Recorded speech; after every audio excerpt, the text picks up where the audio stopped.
আজকে কিন্তু Donald Trump একটা কথা ফাঁস করে দিল। ভারত পাকিস্তান যুদ্ধের যে 5টা বিমান ভূপাতিত হয়েছিল সেটা তিনি ফাঁস করে দিলেন।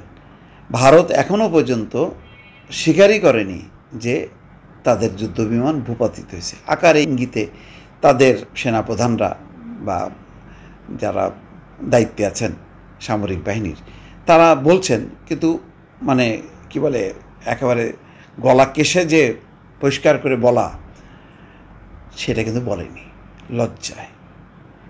আর হচ্ছে পাকিস্তানের কাছে মার খেয়েছে, এটা যদি তারা আনুষ্ঠানিকভাবে বলে তাহলে বিজেপি শেষ। বিরোধী দলগুলো চেপে ধরবে যে তোমাদেরকে সমর্থন দিলাম যে যুদ্ধ করো, কি যুদ্ধ করলা তোমরা?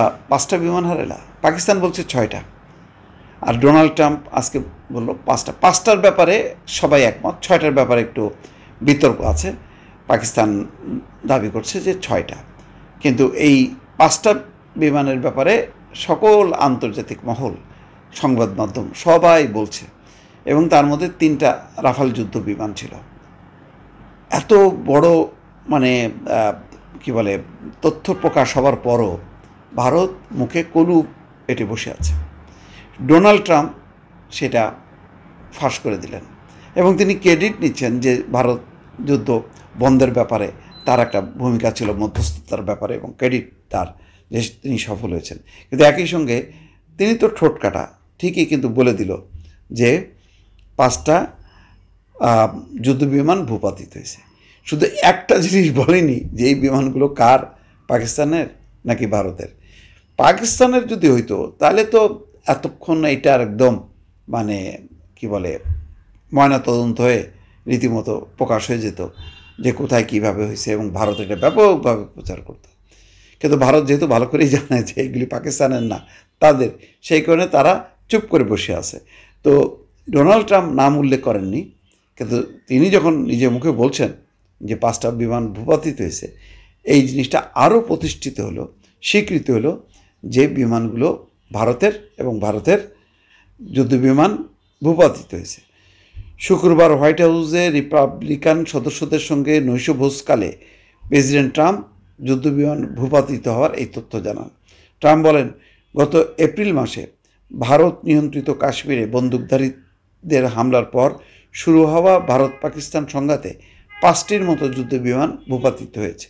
মে মাসে যুদ্ধবিরতি হলে ওই পরিস্থিতি শান্ত হয়, তবে ভারত নাকি পাকিস্তান কোন পক্ষের যুদ্ধবিমান ভূপাতিত হয়েছে তা তিনি উল্লেখ করেনি। ভারত পাকিস্তান সংঘাত প্রসঙ্গে বিস্তারিত কিছু উল্লেখ না করে ট্রাম্প বলছেন, প্রকৃতপক্ষে বিমানগুলোকে আকাশ থেকে গুলি করে নামানো হচ্ছিল। 4টা বা 5টা, তবে আমার মনে হয় 5টা যুদ্ধবিমান গুলি করে ভূপাতিত করা হয়েছিল। পাকিস্তান দাবি করেছে তারা সংঘাতের সময় ভারতের 5টি যুদ্ধবিমান গুলি করে ভূপাতিত করেছে, একেবারে সীমান্ত রেখা, যেটা সীমান্ত ক্রস করে আসতে পারেনি। অন্যদিকে ভারতের শীর্ষ জেনারেল মে মাসের দিকে বলেছিলেন, প্রথম দিন বিমান বাহিনীর ক্ষয়ক্ষতির মুখে ভারত কৌশল পরিবর্তন করে। তার মানে প্রথম দিন তারা ক্ষয়ক্ষতি সম্মুখীন হয়, পরে কৌশল পরিবর্তন করে। 3 দিন পর যুদ্ধবিরতির আগে তারা ভালো অবস্থানে দাঁড়াতে পেরেছিল। ভারতের দাবি তারা পাকিস্তানের কয়েকটি যুদ্ধ বিমান ভূপাতিত করেছে, তবে ইসলামাবাদ বিমান ঘাঁটিগুলোতে হামলার কথা স্বীকার করলেও কোনো বিমান হারানোর কথা স্বীকার করেনি।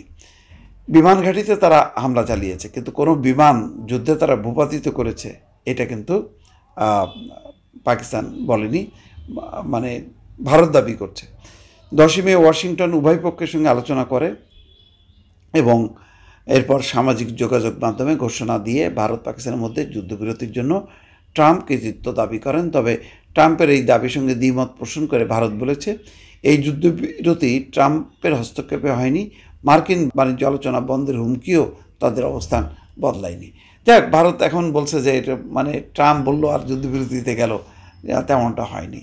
আর যেহেতু বলছে আলোচনা করবে এই কাশ্মীর নিয়েও তারা আলোচনা করতে যায়নি। যাই হোক, অন্তত ভারতের যেই একটা অহংকার, মিথ্যা অহংকার, গর্ব, দম্ভ, সেটা চূর্ণ হলো বারবার। আর ট্রাম্প বিষয়টা ফাঁস করে দিয়ে আবারও আরেক দফা ভারতকে বিব্রতকর অবস্থার মধ্যে ফেলে দিল। দর্শক, ভালো থাকবেন। আল্লাহ হাফেজ।